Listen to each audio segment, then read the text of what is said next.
Okay, sorry. It's like really windy outside. It is starting to feel like Christmas around here. Definitely.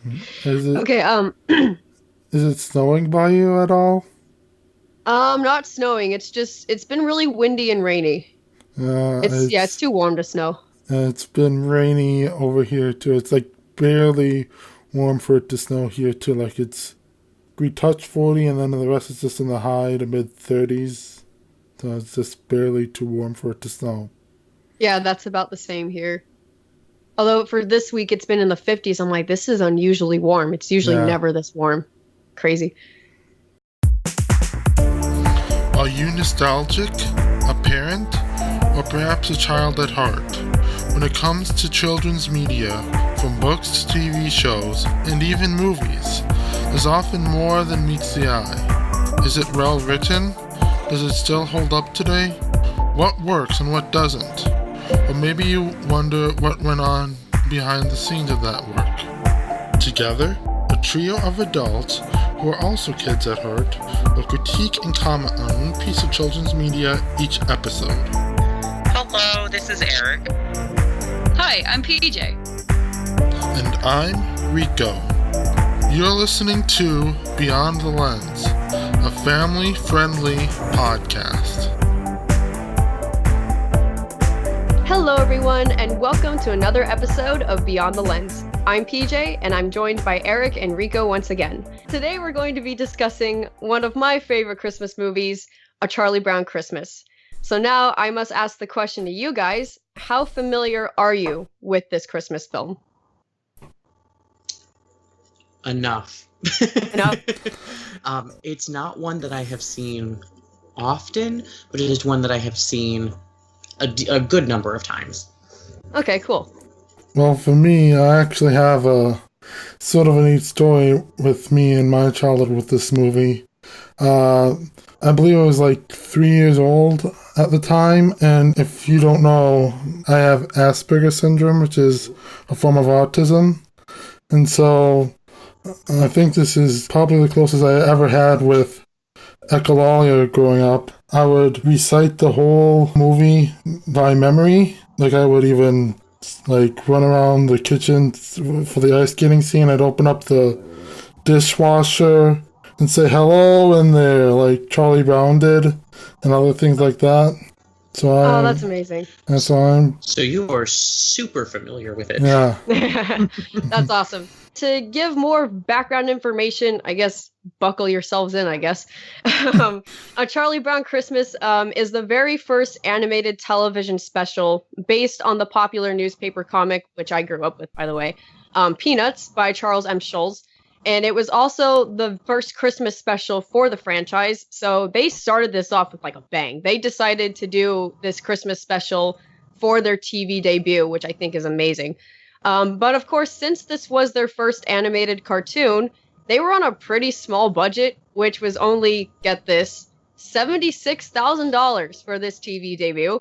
I mean, granted, this was in the 1960s, but I did some research, and according to various sources, that would be almost exactly $600,000 if this special were made this year, which is still a pretty cheap budget, especially for a TV debut. It was produced and directed by former Warner Brothers and UPA animator Bill Melendez, who actually supplied the voice of Snoopy in this film.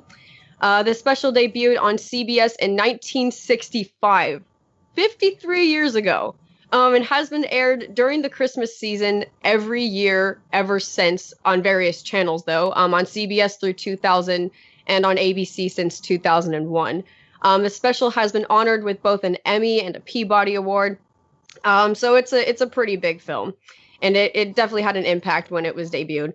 So here's a little summary of the overall film to catch everyone up to speed. It starts off with Charlie Brown's friends skating around on the frozen pond, just having a great time and enjoying the season. But then we find Charlie Brown feeling a little depressed. Linus, his friend, happens to be next to him, and Charlie kind of complains to himself, but Linus overhears, basically saying that he's depressed because of the over-commercialization of Christmas and his inability to grasp what Christmas is really all about. And Linus kind of dismisses this as Charlie Brown's typical behavior, saying that, oh, you're just Charlie Brown. You know, you can take a great season like Christmas and make it into something depressing. But later, Charlie Brown goes to visit Lucy at her infamous psychiatric booth, which is kind of a running gag in the comics. It's like a parody of a lemonade stand, which I think is also amazing. And she recommends that Charlie Brown direct the school's upcoming Christmas pageant in order to lift his spirits. Charlie Brown actually agrees to this, hoping to find the true meaning of Christmas through this process.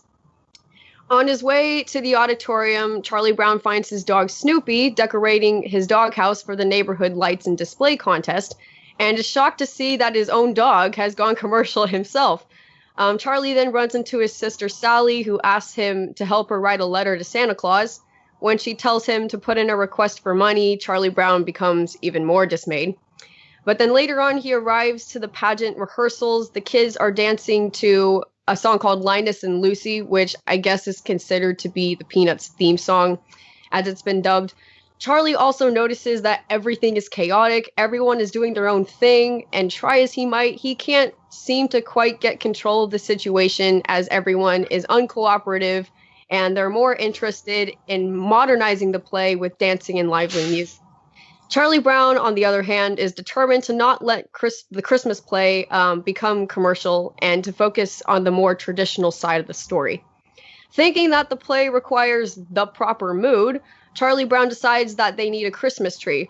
So Lucy allows Charlie Brown to go get a, quote, big, shiny aluminum tree, end quote, accompanied by Linus. So Charlie Brown and Linus head off to the Christmas tree lot. But they only find a small baby tree. Which is basically a sapling. But it's the only real tree in the entire lot. The rest of them are like pink and weird colors. They're not real trees. And Linus isn't sure about this tree, but Charlie Brown decides that it's the perfect tree, for the play. I mean, after they decorate it, he's like confident that it'll be the perfect tree for the play. And they get the tree. When they return to the school auditorium with the tree, everybody, of course, laughs at Charlie Brown about his choice. And at this point, Charlie Brown becomes frustrated and begins to wonder if he really knows what Christmas is all about. He's like, okay, then what's the true meaning of Christmas? Someone tell me. To which Linus responds by quoting the second chapter of the Gospel according to Luke, verses 8 through 14, which is way too long to read, so I'm just going to paraphrase it. Basically, it's talking about an angel that came from heaven into a field where some shepherds were watching over their sheep for the night. And when they saw this angel, they, of course, were scared, but the angel said, "Fear not, I've come to tell you that Jesus was born, and he's here on earth in a manger, praise." And Linus sums up by saying, "That's what Christmas is all about, Charlie Brown." So Linus is essentially saying that Christmas, is a time of celebration. Charlie Brown now realizes he does not have to let commercialism ruin his Christmas, so with this new inspiration, he takes the tree home with the other kids following silently behind him, deciding to decorate it and show the others that it will work in the play. He arrives to find that, of course, Snoopy's doghouse has won first prize in the decorating contest. He decides to place a single ornament from the doghouse onto the tree, but when he does, the whole tree bends over, and Charlie Brown says, "I've killed it," which I don't know why that still cracks me up. Probably the way that he says it just so casually. However, the rest of the gang comes to cheer him up, with Linus wrapping his blanket around the tree and everyone else placing the remaining decorations from Snoopy's doghouse onto the tree, much to Charlie Brown's surprise. Now, it looks like a fully decorated Christmas tree, but of course smaller. And the film ends with all of them singing "Hark, the Herald Angels Sing" along with him, and them yelling, "Merry Christmas, Charlie Brown," which I think is the perfect way to end the film. Now, I grew up watching the other Charlie Brown specials, particularly It's the Great Pumpkin Charlie Brown and A Charlie Brown Thanksgiving. So I didn't see A Charlie Brown Christmas until I was a young teenager, which is sad because this is my personal favorite Charlie Brown film now. And how I saw it, I used to volunteer for this kids program, and every year for their Christmas party, they'd play this film. So the kids and volunteers that came back every year always looked forward to this. It's just such a classic, and it never gets old to any of us. It's become a little tradition for us to watch this film. And what I really like about this Christmas film and why it's a favorite of mine is because of the reminder that Christmas is not all about commercialism. I mean, this film was made 53 years ago, but it's timeless. We still have the problem of Christmas being over commercialized, and a lot of people do forget what Christmas is really all about. This film is a reminder that even though Christmas is still over commercialized, we don't have to let that overcome the entire Christmas season. And of course, I love the music in this film. Every piece is also a classic. I make a Christmas playlist every year, and every single song in this film is on that playlist. They're just so catchy and amazing. I also love. So I'm going to interrupt for just a second. I love the music for all of the Peanut specials, and specifically this one. My biggest issue is when I don't even remember what it's called, but the that like the Charlie Brown like theme song is used at Christmas time all the time, and I'm like, but that's used in like every single special. You can't just determine that is a Christmas song. Stop. I will agree with that. Yeah, I do consider it more to be the Peanuts thing, but it originally was made for the Christmas special, so yeah, totally understand that. And then I also loved the humor in this film. There are a lot of moments that still make me laugh, like the quote I mentioned earlier about Charlie Brown and the tree. And even like the childish moments, like Snoopy imitating Lucy behind her back, that still makes me laugh. It's always like the simple things that make me laugh, and this film had a lot of that as well. And overall, I think they did a really great job bringing all of these comic strip characters to the big screen. It's like I was reading the comic, which I grew up with first, but it was on TV. And I think they really outdid themselves with this special. Like I said, they just started this off with a bang. And yeah, that was my very long explanation of why I love this movie. And really, it's one of the only films I watch regularly during the holiday season. It's such a classic. And I love a lot of things about this film. I very much enjoy the Peanuts characters. Now, here's something that I think is great, is when you have good character development and great characters that people can relate to, you can put them in various situations and they work very well.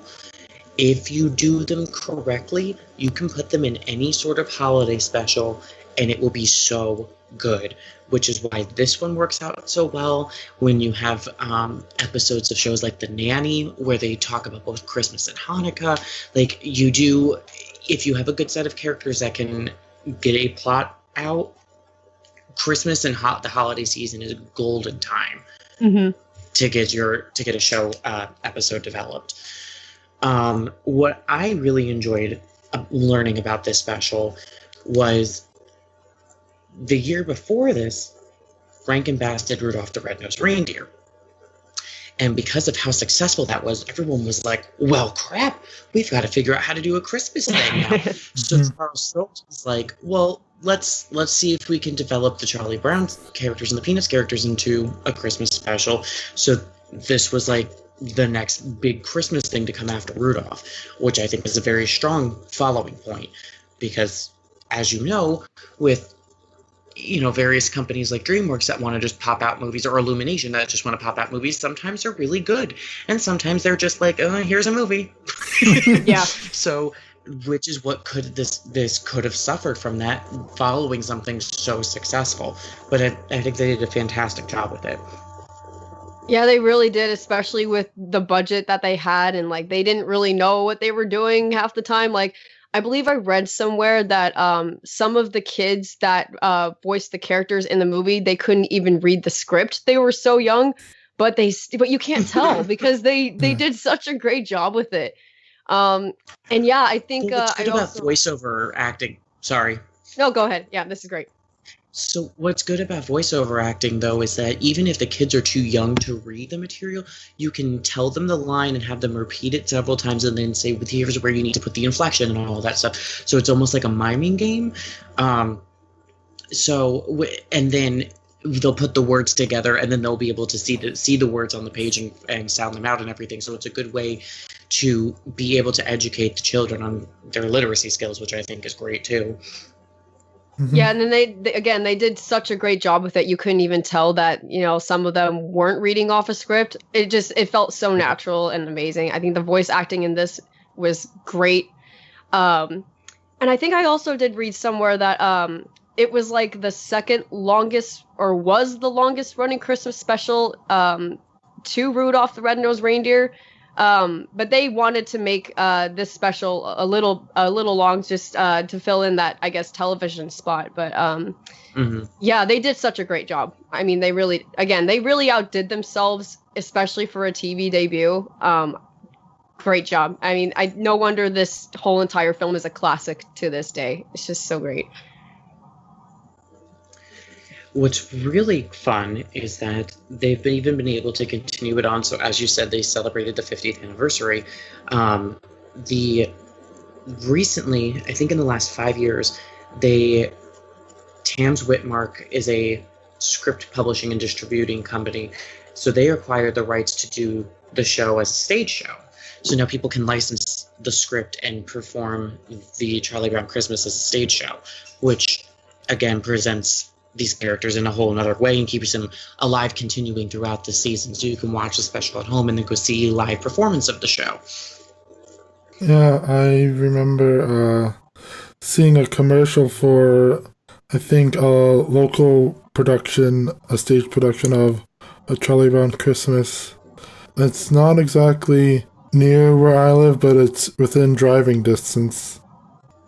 Yeah, and then going back to what Eric said earlier about, the characters being so relatable, it kind of made me think of a question. Like, have you ever felt like Charlie Brown during the Christmas season? Just being depressed for no reason? Or a reason, I guess, but yeah. Maybe not during the Christmas season, but definitely year-round. I mean, it to me, it doesn't hit really with the Christmas season. Sometimes I get overwhelmed and stressed. I think just if you're somebody that suffers from any sort of depression or anxiety, it just comes so randomly. Yesterday I had a fantastic day and I got so many things done. And then this morning I woke up and I felt like I was dead. And so you really don't know when stuff like that's going to hit. So having a character like Charlie Brown that, people are like, I love Charlie Brown because he's just a normal kid and he's average Joe and he's moody sometimes. And I was like, there's a little bit more to that than just like, I'm an average Joe. Like, that's not... Guys. Yeah. Mm-hmm. So I definitely connect with Charlie Brown. I also get aggravated with my Lucys in my life too. Yeah, even if we're not Charlie Brown, I think we all know a Charlie Brown or we know a Lucy. Yeah. Yeah. So do you get any sort of depression during the holiday season, or is that a year-round thing, or is it a non-existent thing for you?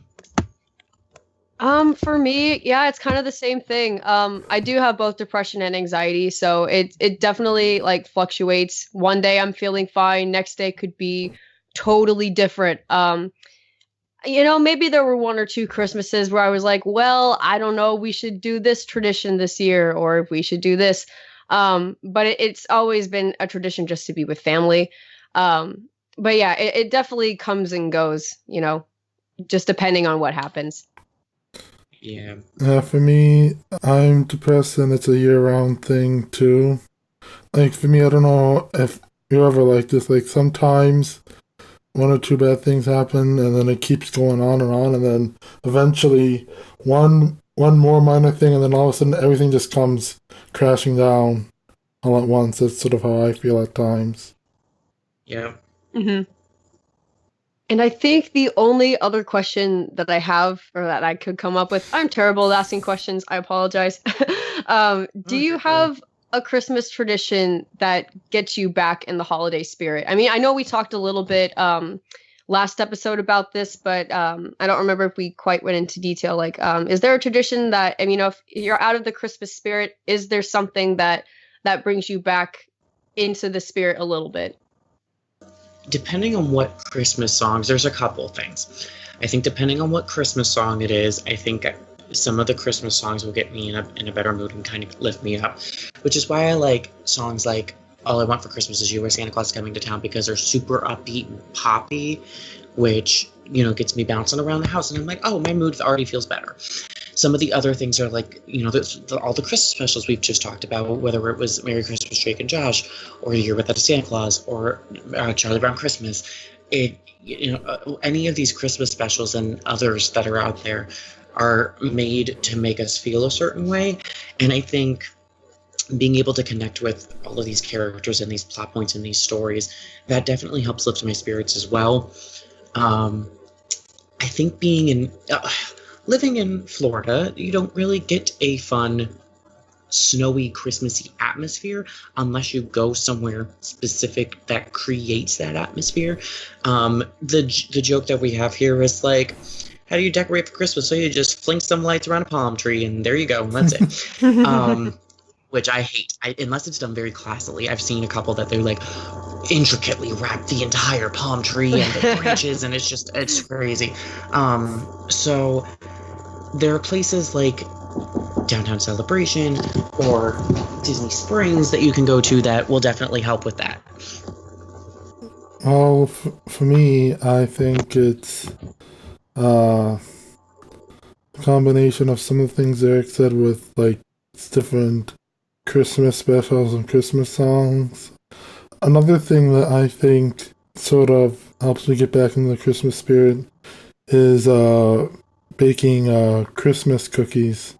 Oh yeah, I do that sometimes too. In fact, a lot of the families that I worked for have already started doing that, and seeing the kids like decorate their cookies and being really proud of it is something that like definitely lifts my spirits too.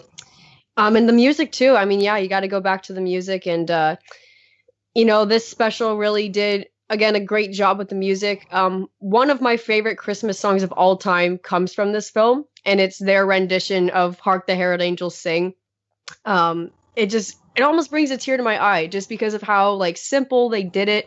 With it's almost like a kids choir, and they sang it all together, and it just sounds so joyous and like heartwarming that it almost immediately puts me back in the spirit. I mean, they really did a great job with the music in this film as well.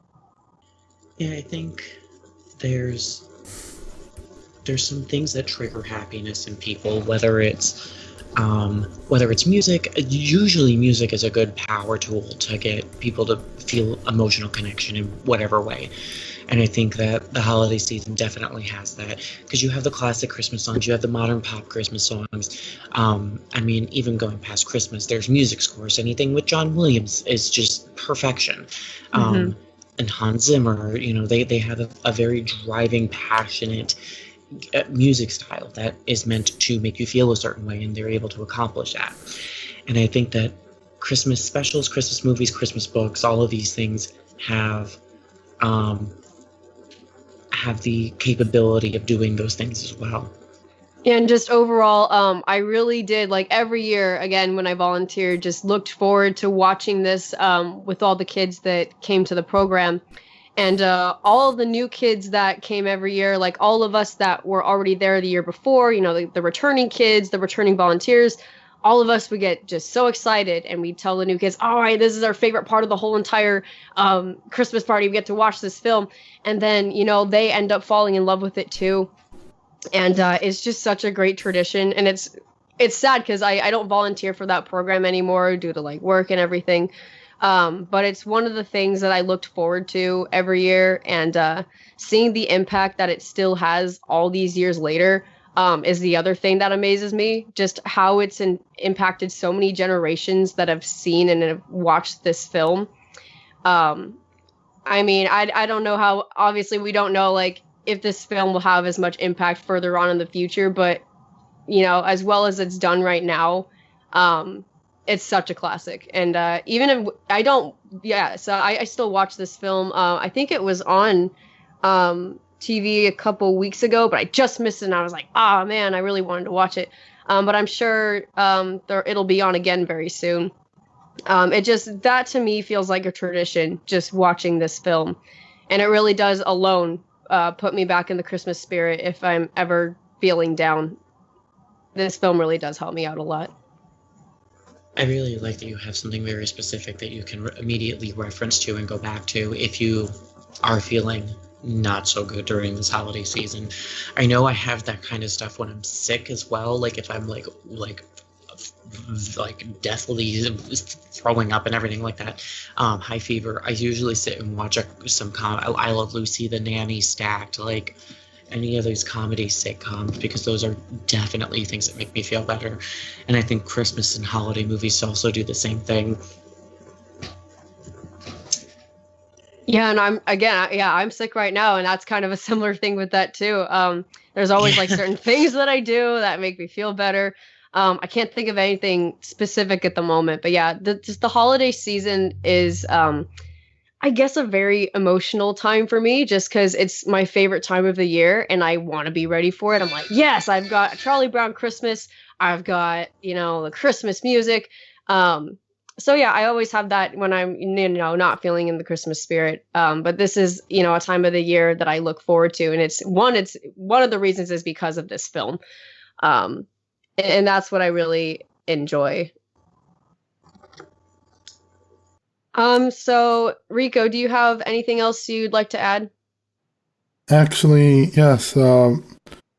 We had talked previously about how the show became critically acclaimed, but one thing that I was actually shocked to learn, and I actually find it somewhat surprising that this was the case, is that right after A Charlie Brown Christmas was completed, it was only a matter of days before it was broadcast, and after watching it, many producers and even the executives at the network believed it was going to bomb. They thought it was not going to do well at all.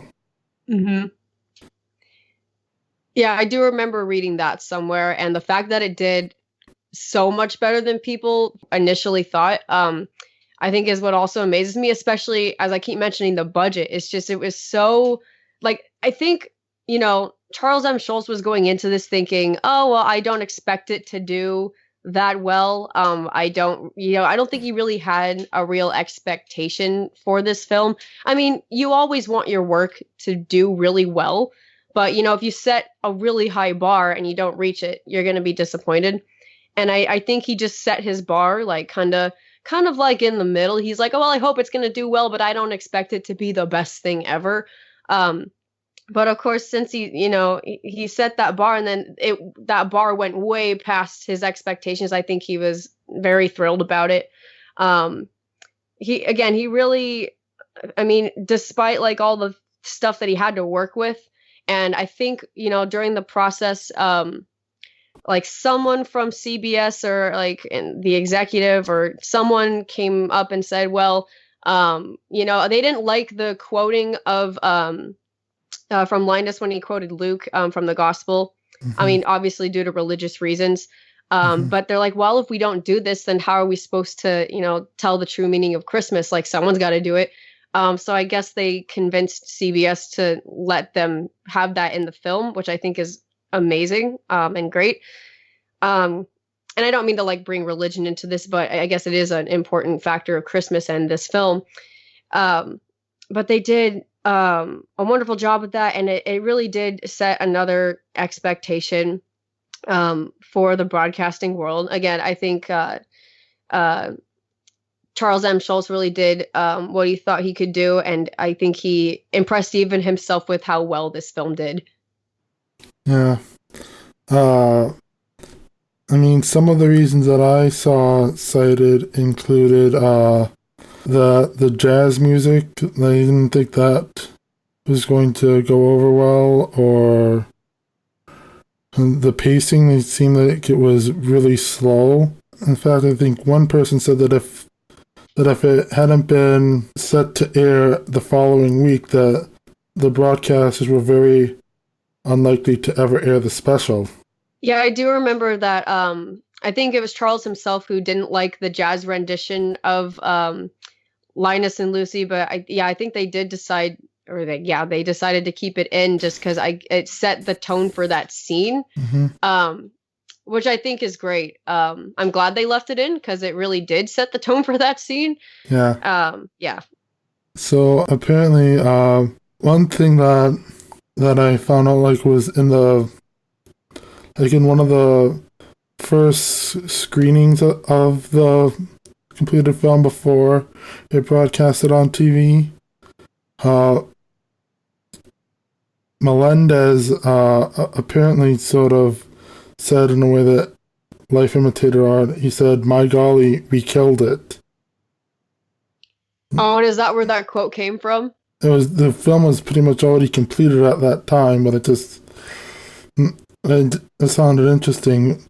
But apparently one of the animators, Ed Levitt, he actually sort of was almost right on, saying that this was one of the best specials that he'll ever make, and that the show is going to run for 100 years. And well, we're a little past halfway there now, but it's still running. So Yeah, we'll see. I'm pretty sure they're right about that, but I guess we'll have to wait and see. But it does. I think it's going to be true.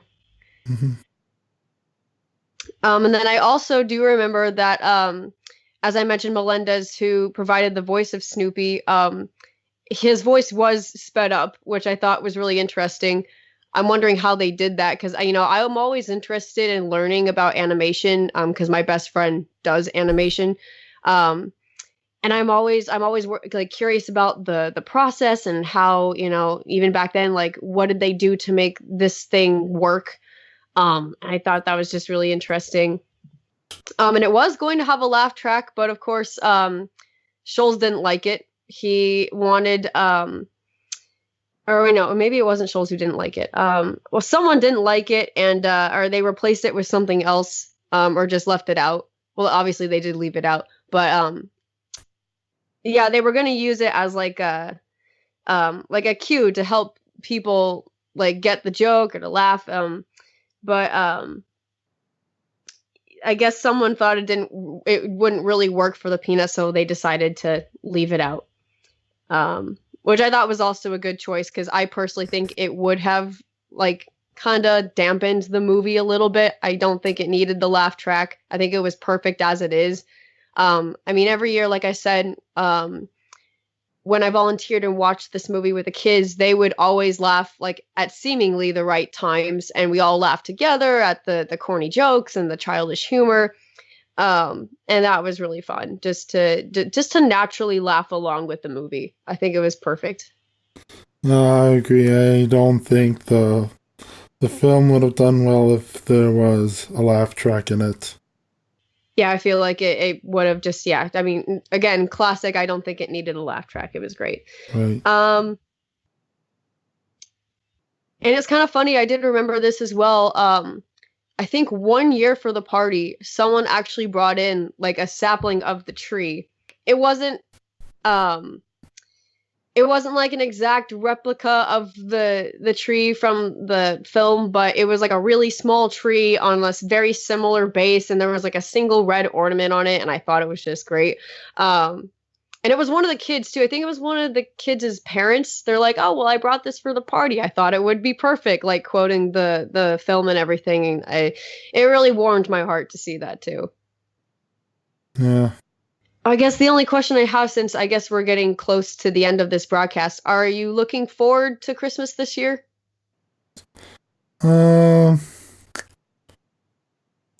Yes and no. Like, yes, I am. Like, I am excited for Christmas to come, but at the same time, for whatever reason, I don't know if it's just the warm weather or what, it just doesn't feel like it's Christmas time right now.